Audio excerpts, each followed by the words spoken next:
નમો અરિહંતાણં નમો સિદ્ધાણં નમો આયર્યાણં નમો ઉજ્જયાણં નમો લોયે સૌસાહુનં અસપંચનમોકારો સર્વપાવપનાશનો મંગલાણં ચ સૌવર્ચે પરમં અવૈમંગલં અજ્ઞાનતિમિરંધાનાં જ્ઞાનાંજનશલાકયા ચક્ષુન્મીલિतं येन તસ્મૈ શ્રીગુરુવે નમઃ મુખાદિવ્યાકુક્ષિરત્નં શબ્દજિતવર્યાત્મજં શ્રીરાજચन्द्रयहुं વन्दે તત્વલોચનદાયકં પ્રભુતત્વલોચનદાયકં.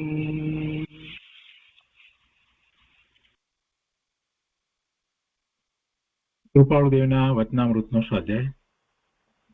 એમાં આપણે વર્ષ 24 ના પત્રોનો સ્વાધ્યાય કરી રહ્યા છીએ. એ પૂરો થવા આવ્યો છે, એટલે હવે આજે આગળ વર્ષ 25 ના પત્રોનો સ્વાધ્યાય પણ શરૂ કરીએ છીએ. આપણે વર્ષ 24 ના પત્રમાં 296 પત્ર સુધી સ્વાધ્યાય કર્યો છે. 296 પત્ર આજે ફરીથી લઈએ છીએ. એમાં 2 વાક્ય લખ્યા છે. ઉદયને અબંધ પરિણામે ભોગવાય તો જ ઉત્તમ છે. કર્મના ઉદય આવ્યા હોય એની સાથે જોડાઈએ અને એ ભોગવાય. એ સાતા વેદની હોય, અસાતા વેદની હોય કે એવા સંયોગો હોય, પણ એની સાથે જોડાઈ અને જે પરિણામ થાય એ પરિણામને કારણે તો નવો બંધ જ પડે. કોઈ પણ ઉદય હોય એને મોટા ભાગે જીવો, સાધક જીવો પણ એની સાથે અંશે જોડાય અને નવો બંધ કરે, પણ પોતાની ભૂમિકા અનુસારે બંધ કરે. મિથ્યા દ્રષ્ટિ જેવો ઉદય આવ્યો હોય એવા ઉદય સાથે જેટલો તીવ્ર ઉદય હોય એના કરતા પણ વિશેષ તીવ્રપણે જોડાય, એમ એનું ભોગવવું થાય તો વધારે બંધ પડે, મોટો બંધ પડે. એટલે પાપના બંધમાં મોટે ભાગે એમ જ થતું હોય છે. પાપનો ઉદય હોય એ સામાન્ય પાપનો ઉદય હોય અને મિથ્યા દ્રષ્ટિ એમાં એને માટે બીજા ઉપર દોષારોપણ કરે અને વધારે મોટા પાપનો બંધ પણ કરે. કોઈક વખત એવા તાતાવેદની વગેરેના ઉદય હોય તો એની સાથે જોડાઈને ભોગવવાના ભાવ, આસક્તિ, ઈચ્છા અને પરિગ્રહના ભાવ કરીને પણ જીવ એ પાપના બંધ કરે. ક્યારેક જે શુભ ભાવ કરે એવો ઉદય આવ્યો હોય તો એ વખતે શુભ ભાવ કરે તો એને પુણ્યનો બંધ થાય. પણ કોઈ પણ ઉદય હોય એનું લક્ષ્ય કરે અને એની સાથે જોડાય એટલે બંધ તો પડે જ. અહીંયા કૃપાળુદેવ એમ કે છે કે અબંધ પરિણામે ભોગવવો, એટલે કે બંધ પડે જ નહીં. કર્મનો ઉદય હોય અને છતાં પણ બંધ ન પડે એવી રીતે ભોગવાય તો ઉત્તમ છે, તો જ ઉત્તમ છે. એવું તો ક્યારે બને કે જ્યારે કર્મનો ઉદય હોય એ વખતે પણ એનો એક જ્ઞાતા દ્રષ્ટા થઈ જાય. તો જ્ઞાતા દ્રષ્ટા થવા માટે સમ્યક દ્રષ્ટિને એનો ઉપયોગ સ્વરૂપ તરફ વળી ગયો હોય તો એ વખતે એ ઉદય હોય એની સાથે જોડાતો નથી અને નિર્વિકલ્પ ધ્યાનમાં ન હોય અને ઉપયોગ બહારમાં હોય તો એ જે ઉદય આવ્યો છે એનું માત્ર જ્ઞાતા દ્રષ્ટા રહે, એટલે માત્ર એને જાણવા વાળો રહે, પણ એની સાથે જોડાય નહીં. ને એમ થાય તો એને માટે વાત કરી છે કે ભોગવાય છે છતાં પણ એનો એક જ્ઞાતા દ્રષ્ટા રહે છે, બીજું કાંઈ કરતો નથી, તો તે ઉત્તમ છે. નિર્વિકલ્પ ધ્યાનમાં તો ચોથા ગુણસ્થાને હોય, પાંચમા ગુણસ્થાને હોય કે સાતમા ગુણસ્થાને હોય, ત્યારે જે ઉદય આવ્યા હોય અને નિર્વિકલ્પ ધ્યાનમાં છે ત્યારે તો એને બંધ પડતો જ નથી, એટલે એ સંવરની દશા છે. પણ સવિકલ્પ દશામાં હોય ત્યારે સમ્યક દ્રષ્ટિ એ ઉદયને માત્ર જાણે છે, અને જાણવાથી કાંઈ બંધ પડે છે એમ નથી. વસ્તુને જાણવી અને અંતરમાં એના પ્રત્યેનો શું ભાવ છે એ બેમાં ઘણો ફેર હોય. જ્ઞાતા દ્રષ્ટા પણ જાણે એટલે બંધ ન પડે. તો અહીંયા એ વાત લીધી છે, ઉદયને અબંધ પરિણામે, બંધ ન પડે એવા પરિણામે ભોગવાય તો જ ઉત્તમ છે. ને એના પછી બીજું વાક્ય છે કે બેના અંતમાં રહેલ જે વસ્તુ તે છેદ્યો છેદાય નહીં, ભેદો ભેદાય નહીં. એટલે ઉદયના અંતમાં અને ભોગવવાની વાત, એના પરિણામની વાત કરીએ તો એના અંતમાં છેવટે વસ્તુ તો આત્મા જ છે. તો એ આત્મા છેદ્યો છેદાય નહીં અને ભેદો ભેદાય નહીં. અને આને માટે ફૂટનોટમાં એમ કહ્યું કે જુઓ આંક 118. તો 118માં એ વાત કરી છે, એ જ આપણે જોઈએ. તો 18ની અંદર અહીંયા નીચે કૃપાળુદેવ લખે છે કે ન ઈચ્છતી એ પાઠ પૂરું લખશો તો ઠીક પડશે. ત્યાર પછીથી લખે છે કે મારા સમજવા પ્રમાણે એ સ્થળે આત્માનું શબ્દ વર્ણન છે, છેદાતો નથી, ભેદાતો નથી ઇત્યાદિ. એટલે એ આત્માનું વર્ણન છે, છેદાતો નથી, ભેદાતો નથી, એ વાત આત્મા વિશેની છે. અને એવી જ વાત આગળ પણ બીજી છે, આહાર વિહાર અને નિહારનો નિયમિત, એ વાક્યનો સંક્ષેપાર્થ આમ છે કરી અને એ બીજી વાત પણ લખી છે. પણ અહીંયા આપણે એ વાત જે છે તે આ સંબંધીની છે. જે છેદાતો નથી, ભેદાતો નથી, એ તો આત્માનું શબ્દ વર્ણન છે, અને એ અહીંયા લેવામાં આવ્યું છે.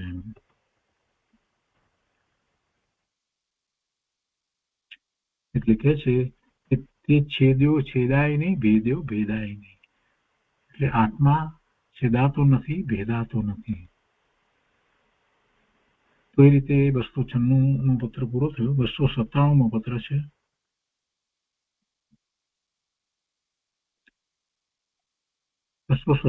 પત્ર કોની ઉપર લખાયો છે તે સ્પષ્ટ નથી. મુંબઈ 1947 તિથિ પણ સ્પષ્ટ નથી. કૃપાળુદેવ લખે છે કે આત્માર્થે વિચાર માર્ગ અને ભક્તિ માર્ગ આરાધવા યોગ્ય છે. છેવટે જે કાંઈ કરવાનું છે તે આત્માર્થે કરવાનું છે. વિચાર માર્ગ એટલે બીજી રીતે એને જ્ઞાન માર્ગ પણ કહેવાય. તો આત્માર્થે વિચાર માર્ગ અને ભક્તિ માર્ગ આરાધવા યોગ્ય છે. અને ભક્તિ માર્ગમાં પણ એમ જ છે, પહેલા શુભભાવ વગેરે હોય છે, સમર્પણનો ભાવ, ભક્તિનો ભાવ, અને એમાંથી પછી એ આગળ વધી અને પોતે પોતાના સ્વરૂપનું લક્ષ્ય કરે છે. એટલે મૂળ વાત તો છેવટે સ્વરૂપમાં એકાગ્રતાની થાય છે. અહીંયા કહે છે કે આત્માર્થે વિચાર માર્ગ અને ભક્તિ માર્ગ આરાધવા યોગ્ય છે. પણ વિચાર માર્ગને યોગ્ય જેનું સામર્થ્ય નથી તેને તે માર્ગ ઉપદેશવો ન ઘટે એ વગેરે લખ્યું તે યથા યોગ્ય છે. એટલે જેમણે એ વાત લખી છે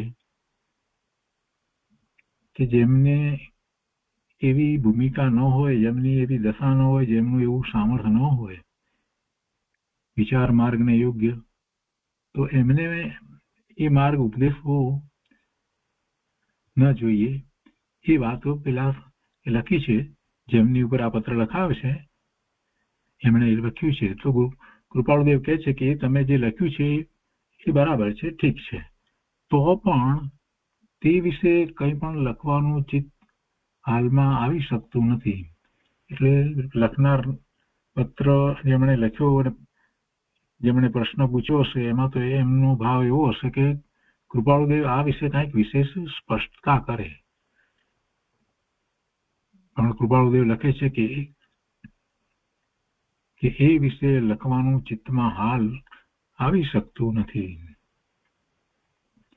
આગળ બીજી વાત લખે છે કે શ્રી નાગજી સ્વામીએ કેવળ દર્શન સંબંધી જણાવેલ આશંકા લખી તે વાંચી છે. બીજા ઘણા પ્રકાર સમજાયા પછી તે પ્રકારની આશંકા સમાય છે. શું આશંકા છે એ અહીંયા નથી, પણ એમણે કંઈક આશંકા લખી હશે. કૃપાળદેવ લખે છે કે બીજા ઘણા પ્રકાર સમજાયા પછી તે પ્રકારની આશંકા સમાય છે. તે પ્રકારની આશંકા સમાય છે એટલે સમજાઈ જાય છે, અને પછી બીજો જે ભાવ છે તો એમાં ખ્યાલ આવી જાય છે કે આશંકા ના સમાધાન પણ પ્રાપ્ત થઈ જાય છે. બીજા ઘણા પ્રકાર સમજાયા પછી એ આશંકા પછી ઊભી રહેતી નથી, એટલે એ આશંકા સમાય છે અથવા તો એ સ્પષ્ટ થઈ જાય છે, પછી એમાં આશંકા થતી નથી. અથવા તે પ્રકાર સમજવા યોગ્ય ઘણું કરીને થાય છે, એ રીતે સમજાય છે. અને એવી આશંકા હાલ સંક્ષેપ કરી અથવા તો ઉપશાંત કરી વિશેષ નિકટ એવા આત્માર્થનો વિચાર કરવો ઘટે છે. એ શંકા અને આશંકા અને એમાં હવે તમે ના પડશો, કહેવાનો આશય એવો છે. એવી આશંકા હાલ સંક્ષેપ કરી, ટૂંકાવો હોય એ વાતને લંબાવો નહીં, અથવા તો ઉપશાંત કરી અને જે તમારી સૌથી નજીક છે, વિશેષ નિકટ એવો આત્મા, એવા આત્માનો વિચાર કરવો, વિશેષ નિકટ એવા આત્માર્થનો વિચાર કરવો ઘટે. એ રીતે 24મા વર્ષના પત્ર પૂરા થયા. હવે આજે આગળ 25મા વર્ષના પત્ર શરૂ કરીએ છીએ. વર્ષ 25મું, એમાં પહેલો પત્ર એટલે કે આંક 298 એ સૌભાગભાઈ પ્રત્યે લખાયો છે. વવાણિયા, કાર્તિક સુદ ચોથ, ગુરુવાર, સંવત 1948. અહીંયા વર્ષ 25મું લખ્યું છે, પણ ખરેખર તો 25મું વર્ષ તો કાર્તક સુદ પૂનમ પછીથી શરૂ થાય, કેમ કે કૃપાળુદેવનો જન્મદિવસ કાર્તક સુદ પૂનમ છે, એટલે એ રીતે જોઈએ તો ત્યારથી શરૂ થાય. તો પત્ર 298 કૃપાળુદેવ લખે છે, કાળ વિષમ આવી ગયો છે, સત્સંગનો જોગ નથી અને વિતરાગતા વિશેષ છે, એટલે ક્યાંય સાતું નથી.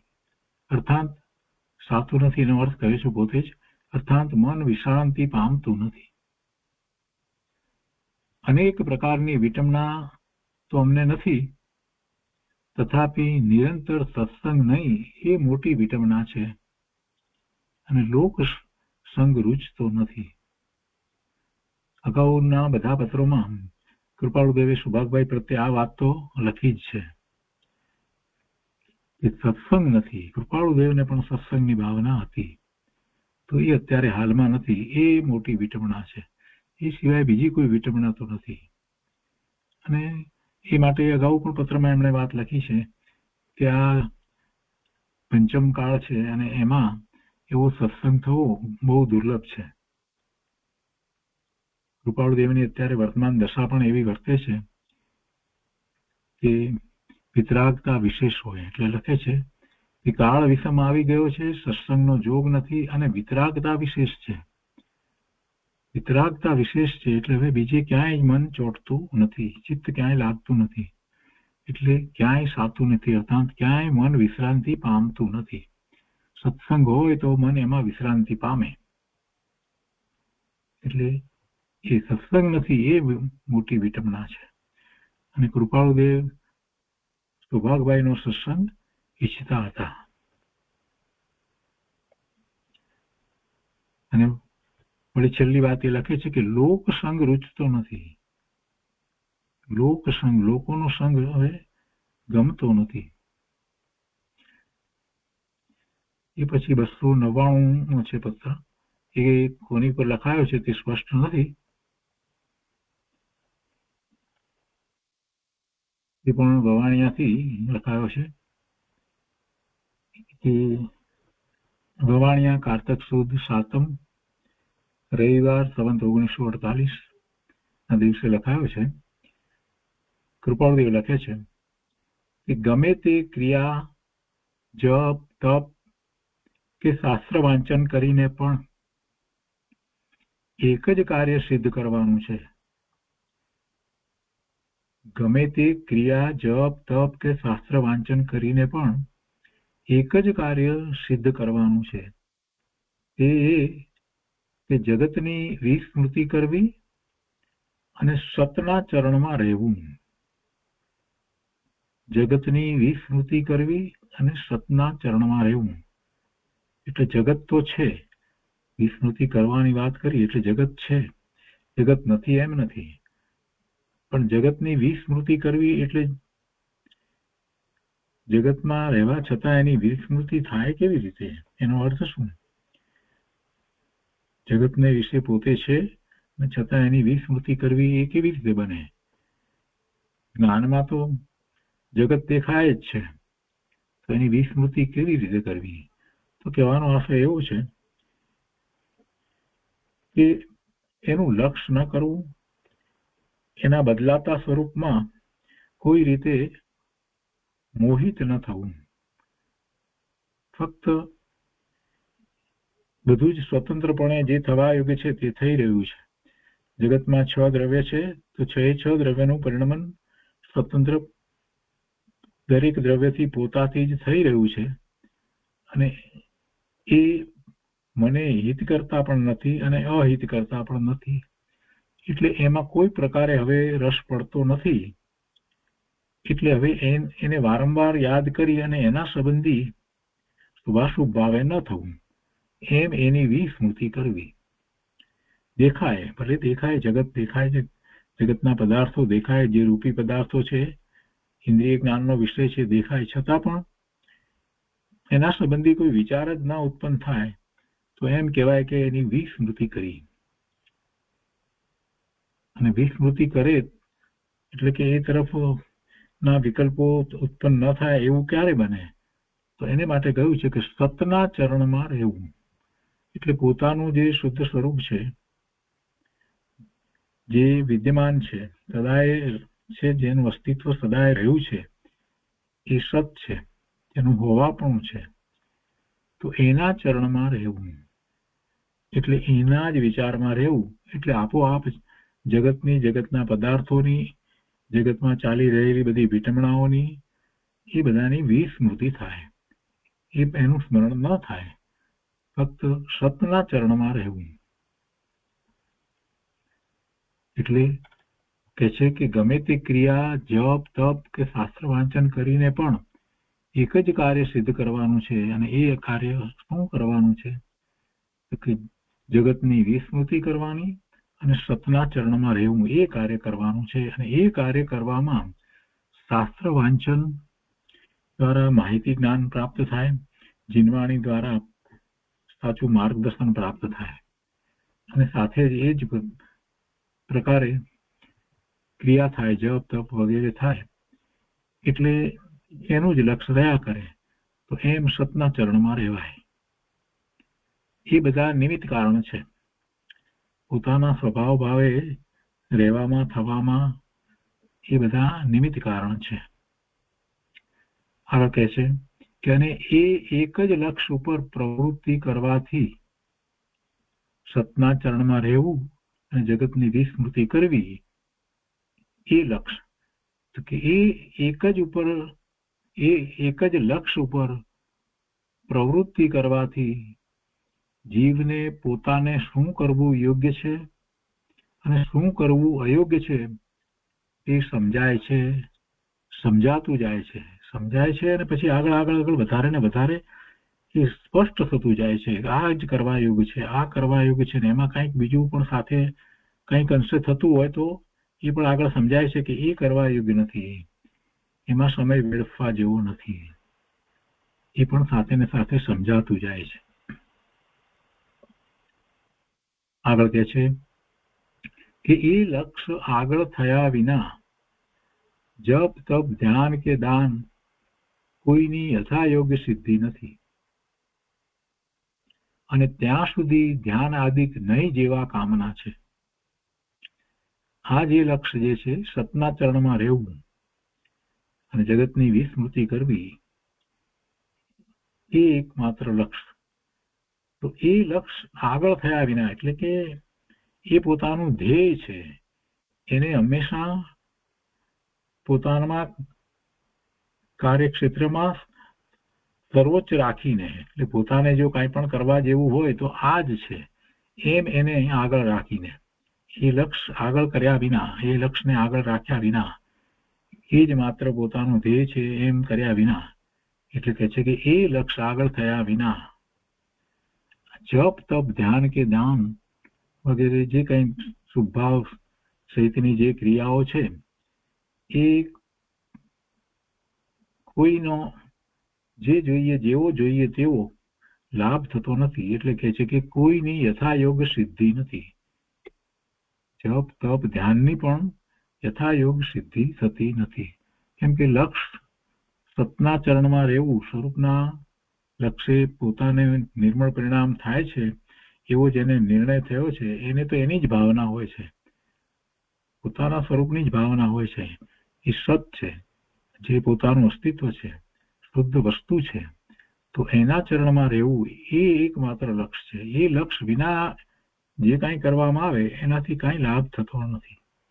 એટલે એ તપ વગેરે કે ધ્યાન વગેરે જે કરવામાં આવે તો એની સિદ્ધિ થતી નથી, અને ત્યાં સુધી ધ્યાન આદિક નહીં જેવા કામના છે.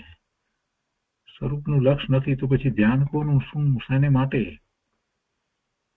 પછી માનસિક ક્રિયાઓ થાય. ધ્યાનમાં તો એને પોતે સ્વરૂપની પ્રાપ્તિ કરવાની છે, એ પરમાર્થ છે, અને એવા પરમાર્થને આગળ કર્યા વિના એ ધ્યાન કરશે કોનું અને ધ્યાન થશે શું? એ કઈ ધ્યાન થતું જ નથી. એ જ રીતે જપ તપ વગેરે છે એ પણ એના સહકારી કારણ છે. ધ્યાન કરવા માટે આ બધું સાથે હોય છે, નિર્વિકલ્પ ધ્યાન માટે, પણ લક્ષ્ય જ સ્પષ્ટ નથી, લક્ષ્યને જ મુખ્ય કર્યું નથી કે પોતાના સ્વરૂપમાં પોતે રહેવું, સતના ચરણમાં રહેવું, એ જ લક્ષ્ય નિશ્ચિત કર્યું નથી, અને એને માટે જે પુરુષાર્થ કરવાનો છે એવું અંતરમાં થયું નથી. અને પછી આમનામ એ જપ તપ ધ્યાન વગેરે બીજાઓ કરે છે તો એ પણ કરવા લાગે તો એનાથી કાંઈ લાભ થતો નથી, એ કોઈ કામના નથી. માટે એમાંથી જે જે સાધનો થઈ શકતા હોય તે બધા એક લક્ષ્ય થવાને અર્થે કરવા, કે જે લક્ષ્ય અમે ઉપર જણાવ્યો છે. આ બધા સાધન કયા, જપ તપ ધ્યાન વગેરે શાસ્ત્ર અભ્યાસ બધું એ એને માટે જ છે, એ લક્ષ્યની સિદ્ધિને માટે છે, એ લક્ષ્ય થવાને અર્થે કરવા.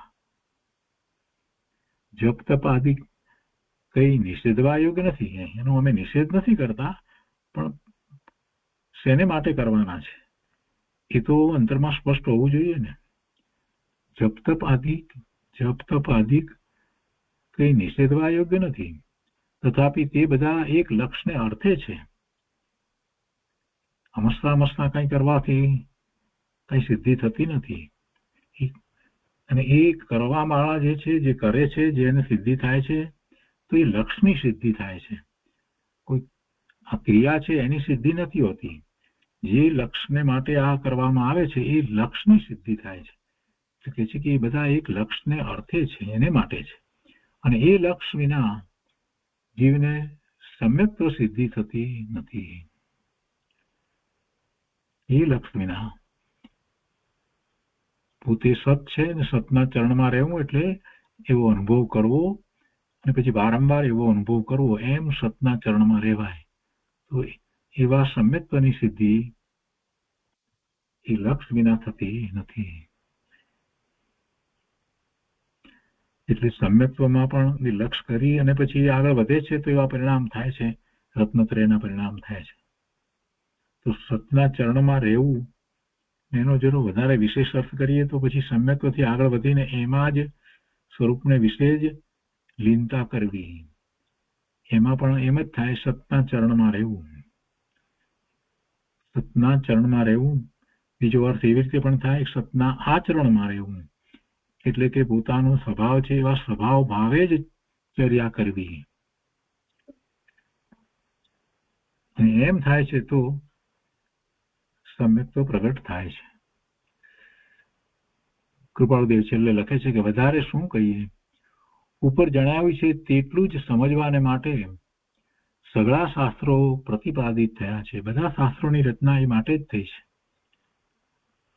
આ મોક્ષ માર્ગ છે, આ મોક્ષ માર્ગની મૂળ વાત છે, એને અહીંયા લક્ષ તરીકે સમજાવી છે અને એને માટે તો આ બધા શાસ્ત્રોની રચના થઈ છે. જીનેશ્વર ભગવાનની વાણીમાં પણ એ જ પરમ સત્ય પ્રકાશ્યું છે. તો એ રીતે આ 299મો પત્ર અહીંયા પૂરો થાય છે. એ પછી પત્ર 300, પત્ર ક્રમાંક 300 અંબાલાલભાઈ પ્રત્યે લખાયો છે. વવાણિયા કારતક સુદ 8મ સોમવાર સંવત 1948. ઓમ. કૃપાળુદેવ લખે છે 2 દિવસ પહેલા પત્ર પ્રાપ્ત થયું છે, સાથેના 4 પત્રો વાંચ્યા છે. એક પત્ર કૃપાળુદેવ પર અંબાલાલભાઈ લખ્યો છે અને સાથે બીજા 4 પત્રો બીજા લખ્યા હશે એ પણ મૂક્યા હશે. એટલે કૃપાળુદેવ લખે છે કે સાથેના 4 પત્રો વાંચ્યા છે. મગનલાલ, કિલાભાઈ, ખુશાલભાઈ વગેરેની આણંદ આવવાની ઈચ્છા છે તો તેમ કરવામાં કંઈ અડચણ નથી. કૃપાળુદેવ એ તરફ જવાના છે, તો એ વખતે જવાના છે તો એ વખતે આમણે ઈચ્છા દર્શાવી કે કૃપાળુદેવની નિશ્રામાં એમના સત્સંગમાં રહેવું છે. તો એ વાત એમણે પૂછાવી છે, એનો ઉત્તર આપ્યો છે કૃપાળુદેવ કે આણંદ આવવાની એમની ઈચ્છા છે તો તેમ કરવામાં કોઈ અડચણ નથી. એટલે ભલે આવે, પણ છતાં બીજી વાત સાથે લખી છે કે તથાપી બીજા મનુષ્યોમાં એ વાતથી અમારું પ્રગટપણું જણાય છે. એટલે પછી એ બધી વાત અમે જઈએ છીએ આણંદ એમ બધાને કહેતા, એટલે બીજાઓને પણ એ ખબર પડે. એટલે કૃપાળુદેવને એ વાત નહોતી જોઈતી કે બધાને એ કહેવાની જરૂર નથી. એટલે કે છે કે તથાપી બીજા મનુષ્યોમાં એ વાતથી અમારું પ્રગટપણું જણાય છે કે એમના સમાગમ અર્થે અમુક મનુષ્યો જાય છે, એ રીતની વાત બધે ખબર પડે. અને જેમ બને તેમ ઓછું પ્રસિદ્ધિમાં આવવું જોઈએ એ વાત વધારે જાહેર ન કરશો. અને તેવું પ્રગટપણું હાલ અમને પ્રતિબંધ રૂપ થાય છે. કેમ જાહેર ન કરશો? તો કે એમાં પછી એવું પ્રગટપણું અમને પ્રતિબંધ રૂપ થાય છે, એટલે અમે એ કરવા ઈચ્છતા નથી. આગળ લખે છે કે કિલાભાઈને જણાવશો કે તમે પત્રેચ્છા કરી પણ તેથી કંઈ પ્રયોજન સિદ્ધ થઈ શકશે નહીં. કંઈ પૃચ્છા કરવા ઈચ્છા હોય તો તેમણે આનંદ હર્ષપૂર્વક કરવી. એટલે પત્રમાં કોઈક વાત જણાવવા સંબંધી કિલાભાઈએ લખ્યું હતું. એમને કહે છે કે તમે ત્યાં આવો અને ત્યાં આનંદ આવી અને જે કંઈ પૂછશો તો એ વિસ્તારથી સમજાવીશું. એ પછી 301 પત્ર છે, એ સૌભાગભાઈ પ્રત્યે લખાયો છે.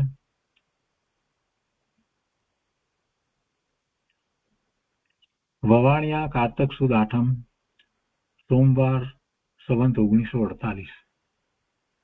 સૌભાગભાઈ પ્રત્યે પત્ર કૃપાળુદેવ લખે ત્યારે સંબોધન હંમેશા એટલું બધું આદરણીય સંબોધન કરે, વિનયપૂર્વક, તેમાં ખૂબ ખૂબ વિનય વર્તાતો એવું જ સંબોધન હંમેશા હોય. અહીંયા આજે આ પત્રની અંદર એમ કહ્યું કે સ્મરણીય મૂર્તિ શ્રી સૌભાગ્ય. સ્મરણીય મૂર્તિ શ્રી સુભાગ્ય. કૃપાળદેવ લખે છે, બહુ ટૂંકો પત્ર છે. જગત આત્મરૂપ માનવામાં આવે, જગત આત્મરૂપ માનવામાં આવે, જે થાય તે યોગ્ય જ માનવામાં આવે, પરના દોષ જોવામાં ન આવે, પોતાના ગુણનું ઉત્કૃષ્ટપણું સહન કરવામાં આવે, તો જ આ સંસારમાં રહેવું યોગ્ય છે, બીજી રીતે નહીં. એટલે આ જે કહ્યું એનાથી બીજી રીતે, એનાથી વિપરીત રીતે રહેવું યોગ્ય નથી. કેમ કે બીજી રીતે રહેવાશે તો સંસારની વૃદ્ધિ ઘણી થશે, અનંતકાળ સુધી સંસાર ટળશે નહીં. એટલે બીજી રીતે રહેવું યોગ્ય નથી. આ રીતે રહેવું સંસારમાં, જેથી સંસાર પરિચ્છિન્ન થાય, ઘટતો જાય. શું કહે છે કે જગત આત્મરૂપ માનવામાં આવે. જગત આત્મરૂપ માનવામાં આવે એટલે જગતના જીવો જે એ બધા પોતાનો આત્મા જેવો છે એવા જ છે, એમ આત્મરૂપ માનવાની વાત છે. એમના જગતના જીવો પ્રત્યે કે જગતના પદાર્થો પ્રત્યે કોઈ પ્રકારની એવી રુચિ થાય કે રાગ થાય એવી વાત નથી. જગત આત્મરૂપ માનવામાં આવે. જેવો આ આત્મા છે એવા જ બધા આત્મા છે, એમ જગતને આત્મરૂપ માનવામાં આવે. અને બીજી વાત છે, જે થાય તે યોગ્ય જ માનવામાં આવે. એટલે એમાં તો જળનું ને બીજા ચેતન એ બધાનું જે કંઈ થઈ રહ્યું, એટલે એમના બધાના જે કંઈ પરિણામ થતા હોય તે પરિણામ એમ થવા યોગ્યતા માટે એમ જ થઈ રહ્યા છે. સર્વજ્ઞ પરમાત્માના જ્ઞાનમાં જગતના બધા પદાર્થોના, ત્રણેય લોકના બધા પદાર્થોના ત્રણ કાળના પરિણામો સર્વજ્ઞના જ્ઞાનમાં આવ્યા છે, અને એમ જ પછી પરિણામ થાય છે. એટલે જીવોના પરિણામ અને અજીવોના પરિણામ એ બધા જે થવા યોગ્ય છે તે જ થાય છે, એમ માનવામાં આવે. કેમ કે એ બધું ભગવાનના જ્ઞાનમાં આવ્યું છે, એટલે એ રીતે જ થવાનું છે. એટલે કે એમાં કઈ ફેરફાર કરી શકાતો નથી. જે થાય તે યોગ્ય જ માનવામાં આવે, એટલે પછી ફેરફાર કરવાની વાત રહે નહીં. એને જયારે આપણે યોગ્ય ઠરાવીએ તો પછી એને રોકવા, કોઈકને વધારવા કે ઘટાડવા કે કઈ ફેરફાર કરવા એવો વિકલ્પ મનમાં ઉઠે નહીં. જે થાય તે યોગ્ય જ માનવામાં આવે. છતાંય એવા શુભભાવ વગેરે આવે, પણ શુભભાવ આવે એટલે પેલા પરિણામ બીજી રીતે થઈ જાય એમ પણ બનતું નથી. જીવને દયાદાન વ્રત ભક્તિ આના જે પરિણામ જે થાય છે, બીજાને રક્ષણ આપવાના ભાવ થાય છે, દુઃખી પ્રત્યે અનુકંપાના જે ભાવ થાય છે, આ બધા ભાવ થાય, પણ છતાંય પેલાના પરિણામ તો જે વખતે જેવા થવા યોગ્ય હોય એ રીતે જ થાય. એમને કંઈક જે દુઃખી છે એને કંઈક સાતાના એ સંયોગો પ્રાપ્ત થવા યોગ હોય તો એ થાય, ને એમાં નિમિત્ત ગમે તે હોય. આપણે જ નિમિત્ત હોઈએ એવું બને નહીં, બીજા પણ નિમિત્ત હોઈ શકે. પણ પરિણામ, એના પરિણામ જે થઈ રહ્યા છે એને તકલીફ છે, આ તે બધું જે છે, તો આપણને અનુકંપા જરૂરથી થાય. પણ છતાં એ પરિણામમાં ફેરફાર કરવાની આપણી શક્તિ છે, આપણું સામર્થ્ય છે, એમ ન થાય. વિકલ્પ આવે, મદદ કરવાનો ભાવ થાય તો એમ સમજવું કે એનું પુણ્ય એવું હશે એટલે જ એવો વિકલ્પ આવ્યો. પણ જે થઈ રહ્યું છે તે યોગ્ય જ છે. કેટલાકને આમાં એમ પ્રશ્ન થાય કે કોઈક દુઃખી થતો હોય તો પણ યોગ્ય, પણ એને પૂર્વે જે ભાવ કર્યા છે એને કારણે જે પાપના ઉદયો આવી રહ્યા છે, તો વર્તમાનમાં એનું લક્ષ્ય કરીને એ દુઃખી થાય છે. પાપના ઉદયો આવે છતાં પણ જ્ઞાની ધર્મી હોય એ કઈ દુઃખી થતા નથી, એમને કોઈ અશાતા થતી નથી, એ કોઈ શાંતિ ગુમાવતા નથી. એટલે બધાનું પરિણામ પોતપોતાની ભૂમિકા અનુસાર, પોતપોતાના પુરુષાર્થ અનુસાર જે થવા યોગ્ય છે તે થાય છે. શું કહે છે કે જગત આત્મરૂપ માનવામાં આવે અને જે થાય તે યોગ્ય જ માનવામાં આવે. બે વાત. પછી ત્રીજી વાત કહે છે કે પરના દોષ જોવામાં ન આવે. પરના દોષ જોવાનો પ્રશ્ન ક્યારે ઉપસ્થિત થાય? પોતાને કાંઈક એ સાથે સંબંધ હોય તો, પોતાને કન્સર્ન હોય તો પરના દોષ જુએ, બાકી તો કાંઈ પરના દોષ જોતો નથી જીવ. પોતાને એમાં કાંઈક લાગતું હોય કે પોતાને કાંઈક નુકસાન વગેરે થયું છે ત્યારે એ પરના દોષ જુએ છે. મોટે ભાગે તો આવું જ હોય છે. અથવા તો બીજી કોઈ પણ રીતે એ પરના દોષ દર્શાવી અને ઘણી વાર એ બીજાઓની આગળ પોતે મોટો થાય છે. પણ આ તો મિથ્યાત્વમાં જે 8 અંગ પ્રગટ થાય છે એના કરતા વિરુદ્ધની વાત થઈ. બીજાના દોષ જોવા અને બીજાના દોષને પ્રસિદ્ધ કરવા આ બધું સમ્યક દ્રષ્ટિને હોતું નથી. કૃપાળદેવ કહે છે કે પરના દોષ જોવામાં ન આવે. જોયા હોય તો પણ એને પ્રસિદ્ધ કરવામાં ના આવે. એવું જ હોય તો એને સમજાવી શકાય, સમજે તો સમજાવાય, પણ એ દોષ જોવામાં ના આવે. અને બીજી રીતે પોતાને કન્સર્ન છે એવી રીતે દોષ, એટલે પોતાને કાંઈક નુકસાન થયું હોય અને એમાં એને લાગતું હોય કે પેલાના કારણે થયું છે તો એમ બીજાને દોષી ઠેરાવતા હોય તો કે છે કે એવો દોષનો ટોપલો કોઈ ઉપર ઢોળવો નહીં. તમને જે ક્રિયા થવાની હતી અને જે રીતે સંયોગ તમને પ્રાપ્ત થવાનો હતો એ રીતે જ થયો છે અને પેલો તો એમાં નિમિત્ત કારણ છે. પેલાનો દોષ કાઢવો નહીં. ડોક્ટરે દવા બરાબર ના આપી કે નર્સે ઇન્જેક્શન બરાબર ના આપ્યું એટલે આમ થયું તેમ થયું, એમ નથી હોતું. એ વખતે એવો પાપ કર્મનો ઉદય આપણો હોય ત્યારે પછી એ નિમિત્ત પણ એવા જ હોય. એટલે બીજાના દોષ એમાં ન જોવામાં આવે. કૃપાળદેવ એમ કે છે. તો શું થાય? તો એવા બંધ પડે નહીં. કેમ કે દોષ જોઈએ ત્યારે એની સાથે દ્વેષનો ભાવ આવી જાય અને એ દ્વેષનો ભાવ છે એ પાપ બંધનું કારણ છે. એટલે પરના દોષ જોવામાં ના આવે. અને એના પછી ચોથી વાત લખી છે, પોતાના ગુણનું ઉત્કૃષ્ટપણું સહન કરવામાં આવે. પોતાના ગુણનું ઉત્કૃષ્ટપણું એટલે પોતાના સ્વરૂપને અનુસરીને પોતાને જે ગુણ પ્રગટ થયા હોય એ ગુણ, એવા ગુણની વાત. એટલે પોતાના ગુણનું ઉત્કૃષ્ટપણું એ સહન કરવામાં આવે. પોતાને જે કંઈ પ્રાપ્ત થયું હોય સ્વરૂપનું લક્ષ કરવાનો પુરુષાર્થ કરતા કરતા તો એ સહન કરવામાં આવે. એટલે કે અભિમાન ન કરવામાં આવે. જે પ્રાપ્તિ થઈ છે, પોતાને ગુણ પ્રગટ્યા છે તો એ વિશે પોતે અભિમાન ન કરે, માનમાં તણાઈ ન જાય, બીજાઓની આગળ એ પોતે પોતાની મોટાઈ ન દર્શાવે, એમ એને સહન કરવાનું છે. સામાન્ય રીતે આપણે વ્યવહારમાં પણ એવા શબ્દો વાપરીએ છીએ કે કોઈક સામાન્ય હોય અને પછી અચાનક જ ખૂબ પૈસા કમાઈએ તો એ પૈસા એ જીરવી શકે નહીં એવું આપણે બોલીએ છીએ. કેમ કે એ પછી સ્વચ્છંદે બધો વ્યવહાર કરતો થઈ જાય તો આપણે કહીએ છીએ કે પૈસા જીરવી શકતો નથી, એટલે સહન કરી શકતો નથી. તો એ રીતે અહીંયા કૃપાળદેવે વાત કરી છે કે પોતાના ગુણનું ઉત્કૃષ્ટપણું સહન કરવામાં આવે અને તો જ આ સંસારમાં રહેવું યોગ્ય છે, બીજી રીતે નહીં. અને જો આના કરતા જે વાત કરી એ બધા કરતા જો વિરુદ્ધપણે જો વાત થાય તો સમજવું કે સંસાર ઘણો વધી જશે, એ અનંત સંસારનું કારણ થશે. અને એમાં પછી વિનયપૂર્વક રાયચંદના યથાયોગ્ય એમ લખ્યું છે. સૌભાગભાઈ પ્રત્યે આ 2 લીટી લખી છે.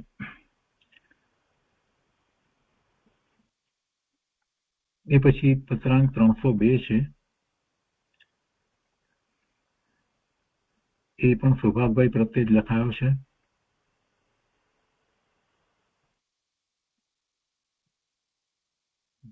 વવાણિયા કારતક સુદ તેરસ, શનિવાર સંવત 1948.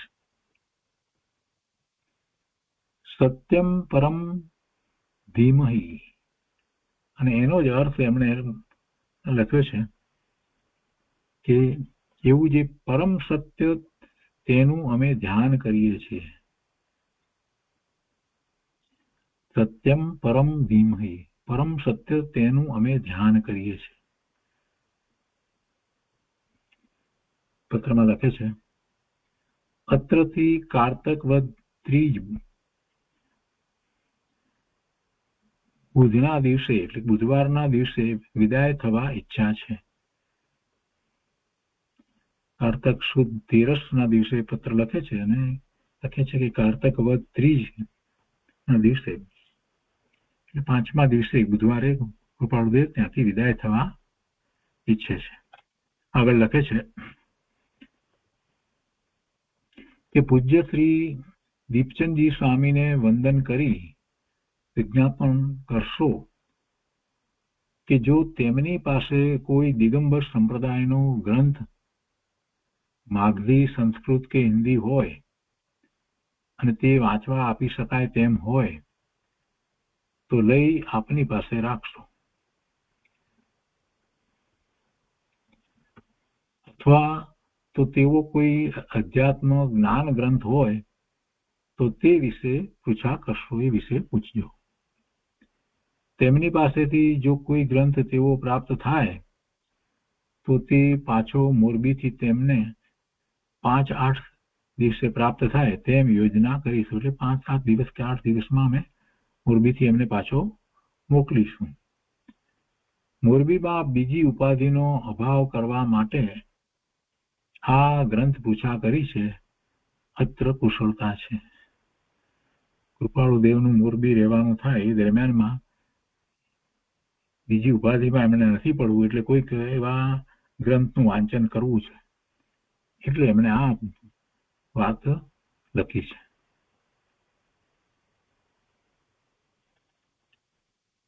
એ પછી 303 પત્ર છે. જો કૃપાળુદેવ ક્યાંય સમય વેડફી નાખે એવું તો બને જ નહીં. એટલું બધું જ્ઞાન હોવા છતાં ફક્ત ગ્રંથ હાથમાં આવે અને આમ નજર નાખી લે ત્યાં બધું જ એ ગ્રંથ વિશે એમને ખ્યાલમાં આવી જાય એવો તો એમનો ક્ષયોક્ષમ હતો. એમને કઈ સમજતા વાર નહોતી લાગતી અને છતાં પણ એવા ગ્રંથોનું અધ્યયન એ કરતા હતા. એટલો બધો જ્ઞાનનો ઉઘાડ, એટલો ક્ષયોક્ષમ, એ છતાં કૃપાળુદેવ આવા કેટલાય ગ્રંથોનો અભ્યાસ કરી ચૂક્યા.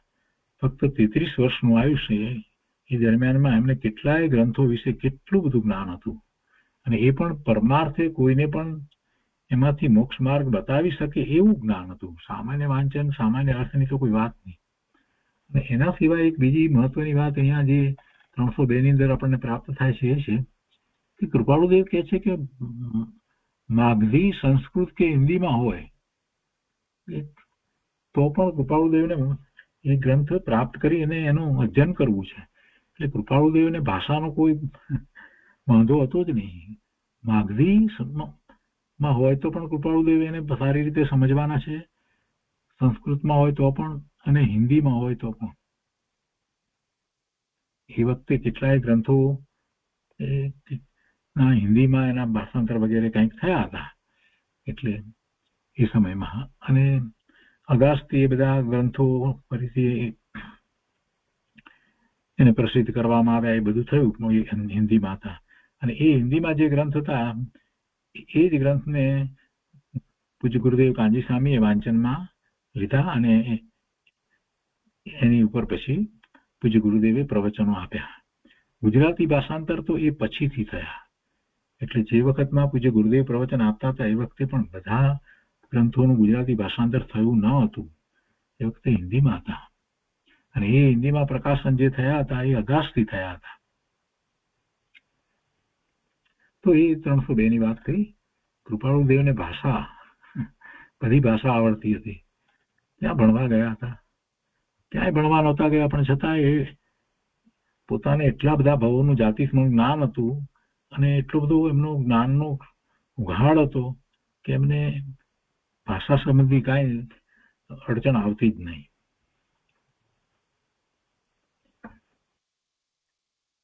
તો એ પછી 303 પત્ર છે.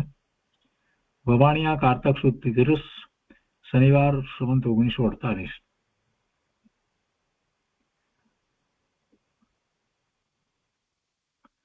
શુભ ઉપમા યોગ્ય શ્રી અંબાલાલ, અંબાલાલભાઈ પ્રત્યે લખ્યું છે. શુભોપમા એ શુભ ઉપમા યોગ્ય શ્રી અંબાલાલ. અત્રથી વદિત ત્રીજના નીકળવાનો વિચાર છે. મોરબી 5-7 દિવસ ભાંગવા સંભવ છે, તથાપિ એટલે કે એટલો સમય ભાંગવા એટલે ત્યાં એટલું રહેવાનું એમ. તથાપિ વ્યવહારિક પ્રસંગ છે એટલે તમને આવવું યોગ્ય નથી. આણંદ સમાગમની ઈચ્છા રાખજો, મોરબીની નિવૃત્ત કરશો.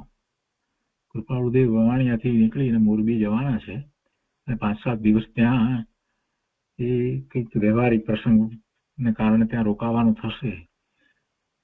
એટલે અંબાલાલભાઈને માર્ગદર્શન આપ્યું કે ત્યાં આવવું યોગ્ય નથી, ત્યાં કઈ સત્સંગ વગેરે નહીં થઈ શકે, પણ આણંદ સમાગમની ઈચ્છા રાખજો અને ત્યાં આવજો. અને આ મોરબીમાં વ્યવહારિક પ્રસંગ વખતે કૃપાળુદેવને એમાં વધારે વ્યસ્ત થવું કે એમાં મન રોકાઈ રહે એવું ન થાય એટલા માટે તો એમણે સુભાગભાઈ પ્રત્યે લખ્યું કે કોઈ ગ્રંથ હોય તો એવો મોકલજો, માગધી, સંસ્કૃત કે હિન્દી કે જે કંઈ દીપચંદજી સ્વામી પાસેથી મેળવીને.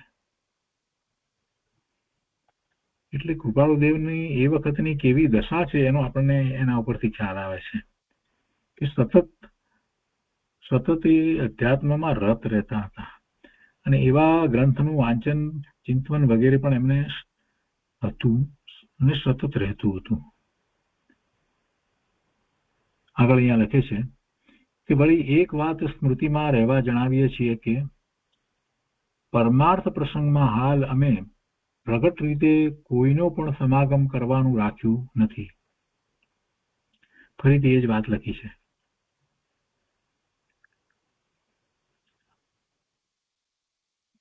આણંદ જવાના છે છતાં પણ ત્યાં પણ બીજાઓ આવશે, પણ વધારે એમને પ્રગટ થવાની ઈચ્છા નથી. એટલે ફરીથી એ વાત એમણે અમરલાલભાઈ પ્રત્યે પણ સ્પષ્ટ લખી છે. એટલે કે બધાને એ જણાવે નહીં એમ. પરમાર્થ પ્રસંગમાં હાલ અમે પ્રગટ રીતે કોઈનો પણ સમાગમ કરવાનું રાખ્યું નથી. અને પછી લખે છે કે ઈશ્વર ઈચ્છા તેવી જણાય છે. સર્વ ભાઈઓને યથા યોગ્ય દિગંબર ગ્રંથ મળે તો ભલે, નહીં તો થયું. જો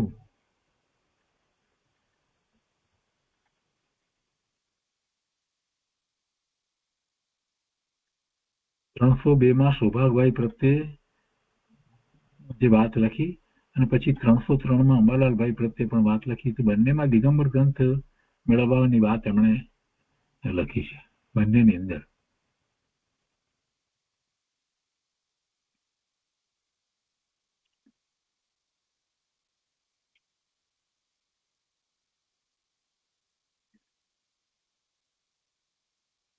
હવે એ પછીથી 303 પત્ર પછી નીચે કંઈક અધૂરો રહ્યો છે એટલે નીચે અહીંયા અપ્રગટ સત કર્યું છે.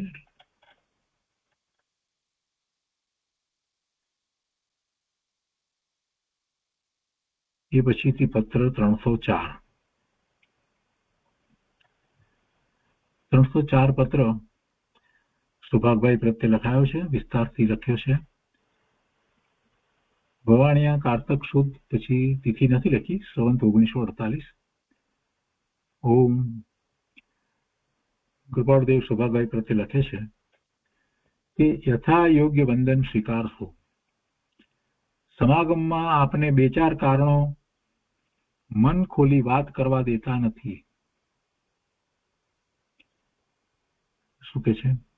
સમાગમમાં આપને 2-4 કારણો મન ખોલી વાત કરવા દેતા નથી. મન ખોલીને કૃપાળુદેવે સુભાગભાઈને કંઈક કહેવું છે, પણ સમાગમમાં એવું થતું નથી. એટલે લખે છે કે અનંત કાળનું વલણ, સમાગમીઓનું વલણ અને લોક લજ્જા ઘણું કરીને એ કારણના મૂળ હોય છે. એવા કારણો હોય તેથી કોઈ પણ પ્રાણી ઉપર કટાક્ષ આવે એવી દશા ઘણું કરીને મને રહેતી નથી. આ કારણની વાત છે તો તેની સ્પષ્ટતા કરે છે કે મોટાભાગના ને જે એવા કારણો હોય એમાં કાંઈક એવું હોય કે જેથી એ પ્રગટ રીતે કોઈને ન કહી શકતા હોય, તો કોઈ લજ્જા વગેરે હોય કે એ સમાગમમાં આવતા વ્યક્તિ હોય એનું એવું જાતનું કોઈ વર્તન હોય અને અનંતકાળમાં પોતાને જે ચાલી આવે છે સંસ્કાર રૂપ, તો એવા કારણને લઈ અને એ કંઈક મન ખોલીને વાત નથી થતી.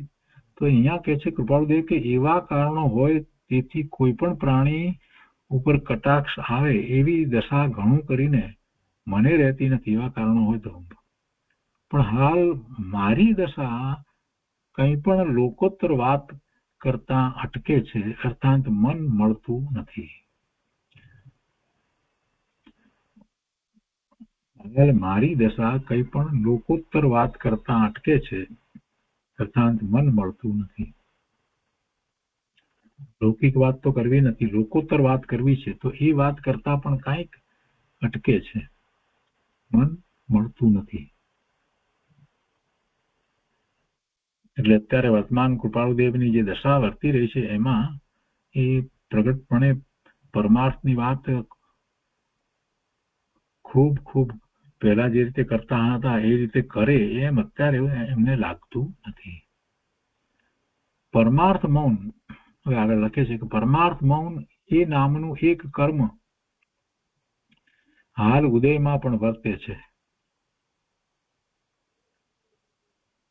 પરમાર્થ મૌન, પરમાર્થની વાત ખૂબ ઉત્સાહપૂર્વક પ્રગટ કરવી, બીજાઓને સમજાવવી, એવો ભાવ અંદરમાંથી હમણાં આવતો નથી.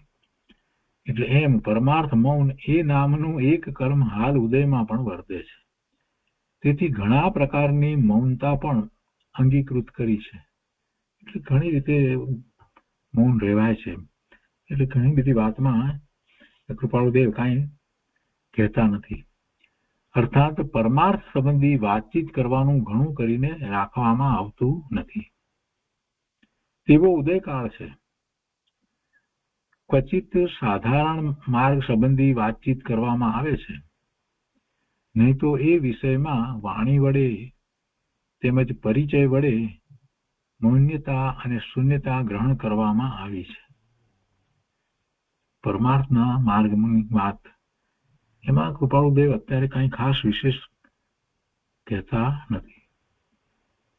ત્યારે સાધારણ માર્ગ સંબંધી વાતચીત કરવામાં આવે છે, નહીં તો એ વિષયમાં વાણી વડે તેમજ પરિચય વડે મૌનતા અને શૂન્યતા ગ્રહણ કરવામાં આવી છે. જ્યાં સુધી યોગ્ય સમાગમ થઈ ચિત્ત જ્ઞાની પુરુષનું સ્વરૂપ જાણી શકતું નથી, ત્યાં સુધી ઉપર જણાવેલા 3 કારણો કેવળ જતા નથી અને ત્યાં સુધી સતનું યથાર્થ કારણ પ્રાપ્ત પણ થતું નથી. આમ હોવાથી તમને મારો સમાગમ થતાં પણ ઘણી વ્યવહારિક અને લોકલજ્જાયુક્ત વાત કરવાનો પ્રસંગ રહેશે અને તે પર મને કંટાળો છે. આપ ગમે તેનાથી પણ મારા સમાગમ થયા પછી એવા પ્રકારની વાતમાં ગૂંથાઓ એ મેં યોગ્ય માન્યું નથી. બીજાઓની સાથે પણ એ વાતમાં ગૂંથાઓ, કઈ વાત? વ્યવહારિક વાત અને લોક લજ્જાયુક્ત વાત, એમાં મારી પાસે તો ન કરશો, એનો તો મને કંટાળો, પણ બીજા સાથે પણ એવી વાત કરો એ મને યોગ્ય લાગતું નથી. સુભાગભાઈ પ્રત્યે કોઈ એમનો એક એમની છબી એમના અંતરમાં, કૃપાળુદેવના અંતરમાં એવી છે કે સુભાગભાઈ આ બધી વાતોથી અલિપ્ત રહે, એ જ એમને શોભે છે, એવું કૃપાળુદેવના અંતરમાં છે. એટલે હંમેશા એ વાત એમણે લખી છે.